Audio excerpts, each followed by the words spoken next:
What's going on, guys? This is Chris from Editor Tricks. And is your website responsive? If not, don't worry, because I have a new tool for you to use to help you determine if your website is in fact responsive. Okay, so what you're looking at is actually my new responsive site simulator.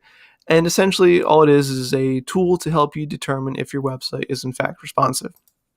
I will post a link to it in the description of this video. Okay, so let's get started. So this is the demo site we're going to be using, and we want to know if this site is in fact responsive. So to do that, copy its URL, head over to the responsive site simulator, and within the input box, just paste the URL that you copied. Okay, as you can see, the site simulator has updated accordingly. Now you can also type in the URL as well.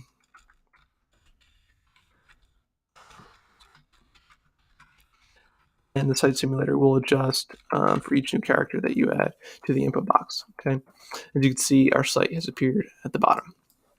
Okay, now directly beneath the input box is the viewport option, and the viewport option displays your browser's current dimensions, your browser's width and your height.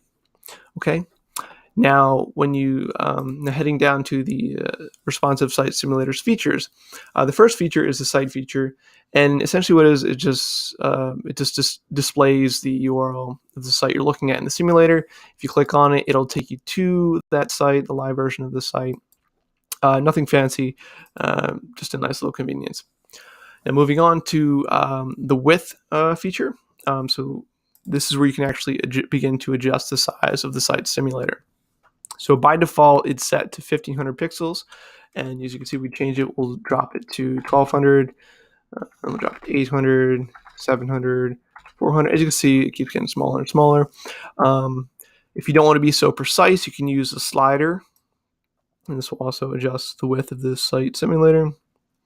And the same rules apply to the height option as well. So we can change this. It's currently default is 500, so we'll drop to 3, 6, 7, and you can see, and the slider works as well. Okay, so let's say you want to see more of the responsive site simulator within your viewport.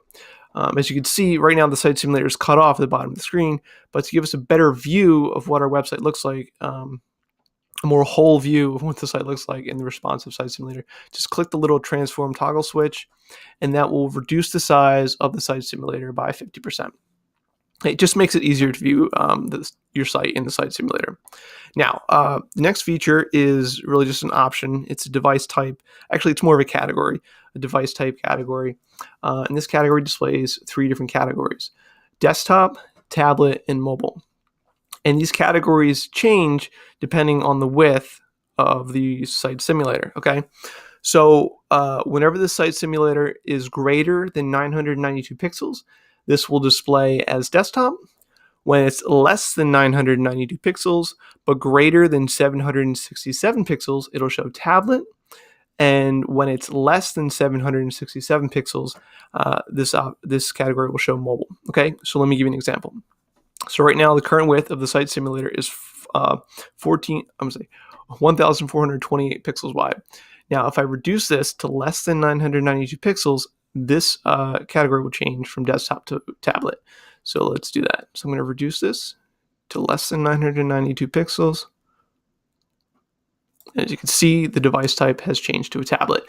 If I keep going to less than 767 pixels, that should drop to mobile. As you can see, the device type is now mobile. Okay, now let's say you want to see what your website looks like on, I don't know, an iPhone 7.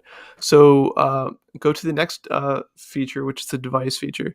Click the search input box, and on the left, a list of some popular devices will appear. And as you can see, here's the iPhone 7. Click it, and as you can see, the site simulator has adjusted accordingly to the iPhone 7's dimensions. Now you can remove that just by clicking the little X. Okay. You can also search the device. So let's say we want to see what the website looks like in a MacBook. So we'll type in Mac. Okay. And we'll choose the MacBook Air 11. So we'll choose that. And as you can see, the site simulator has adjusted accordingly to the MacBook Air 11's dimensions. All right, guys. Well, I hope you find this tool to be useful. If you have any suggestions for it, please feel free to leave them in the comments below. And I will see you in the next video.